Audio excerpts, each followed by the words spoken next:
Hey everyone! As 5G is being rolled out across the globe, 5G handsets haven't yet taken over the market, especially when it comes to cheaper devices. The Redmi Note 9T is one of the cheapest 5G phones that you can buy, and I was really curious to see what Xiaomi has included and what they haven't in order to get it to this price point. So if you're on a budget, is this the phone to buy to keep up with the times? I'm Angie for GSM Arena, and this is our review of the Redmi Note 9T.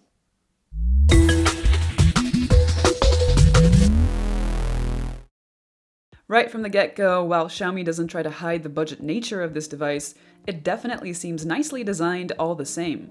Though it has a plastic back and frame, the phone feels incredibly sturdy and rigid, and when we tried to bend it, it turned out that it has zero flex. At almost 200 grams, it's not that light for a phone of its size, probably thanks to the huge battery, and in general, it feels dense and reassuring. The Note 9T has a water-repellent coating on its innards, and has a Gorilla Glass 5 screen, so as far as durability goes, things look really promising. As for the front of the phone, there are some pretty thick bezels and a not-so-small punch hole, which makes it look like an older design. There is some discoloration around the punch hole, especially on lighter backgrounds, but it's not too intrusive. The Note 9T comes in either Nightfall Black or our Daybreak Purple color. And unlike the Note 9 5G, both of these colors have a textured finish on the back. This means that the phone doesn't get smudgy and greasy easily, and we also like the extra grip that it provides. The volume buttons are quite clicky, and right below them you'll find a power button that doubles as a fingerprint reader. It's fast and accurate, though as with all side-mounted readers, it has a tendency to pick up smudges and false reads that might slow it down.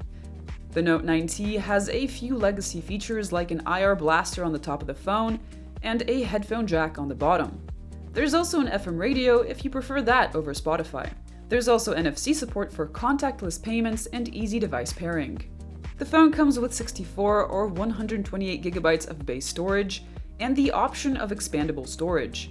The card tray has 3 slots, so you won't have to choose. Also, if you do choose to have 2 SIMs, the phone supports 2 concurrent 5G cellular connections. It also supports an extensive list of 5G bands, which is not always guaranteed. The Note 9T has a 6.53-inch IPS LCD with a Full HD resolution and a standard 60Hz refresh rate. It's an adequate screen, but far from impressive.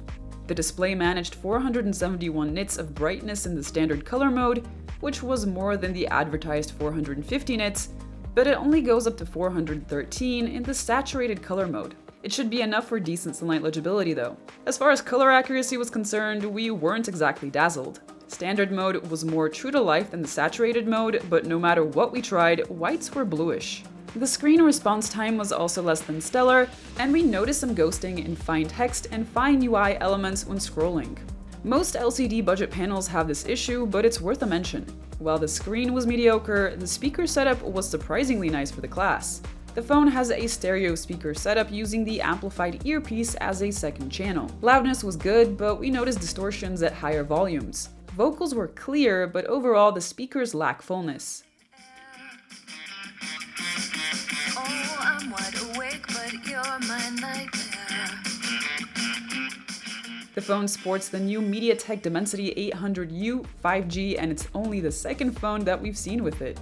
It performs similarly to phones with the Snapdragon 690, but phones with the Snapdragon 750G or 765G offer better CPU performance.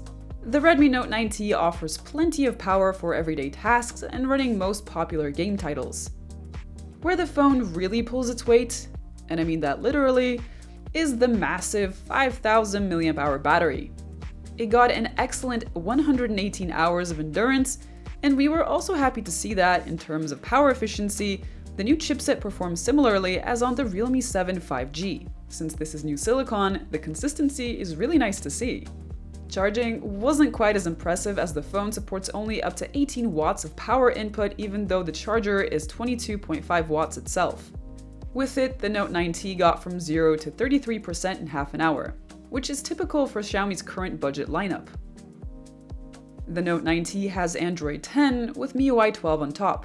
It's not the latest Android version available, but still, MIUI 12 offers most of the proprietary Xiaomi features baked in, so you won't find yourself missing many things while Android 11 is slowly being rolled out. MIUI 12 has an unusual notification shade style that's heavily iOS inspired, with notifications and quick toggles separated.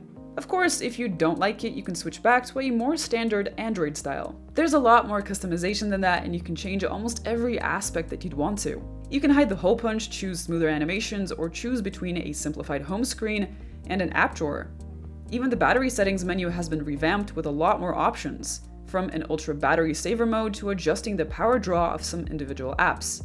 The Game Turbo has individual profiles you can set for each game, and a selection of features that should allow for better game performance.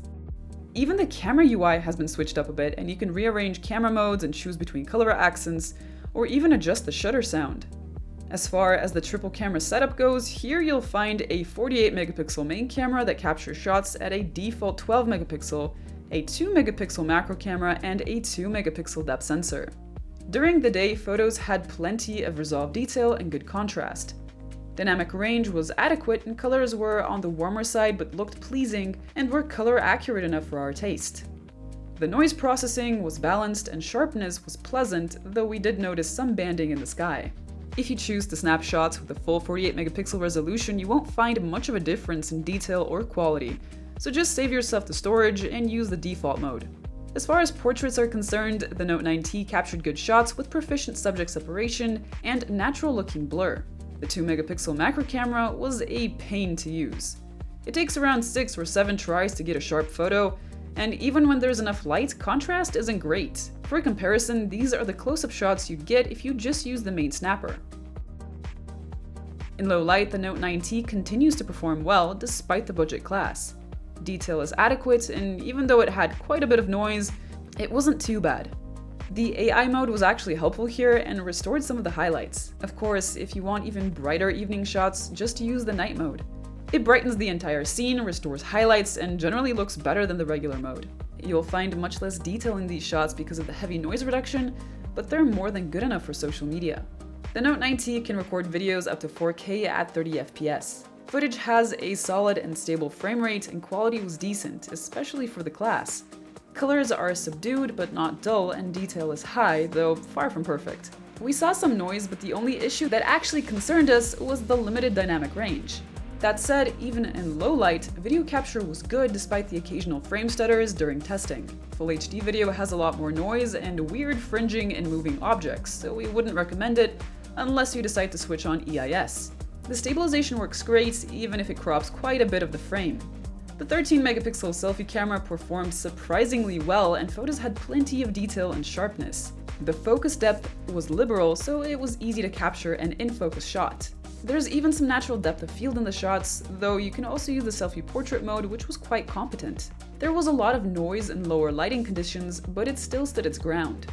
This phone has great battery life, a solid build, a durable back, a good screen for the class, and even 5G, but it's far from perfect.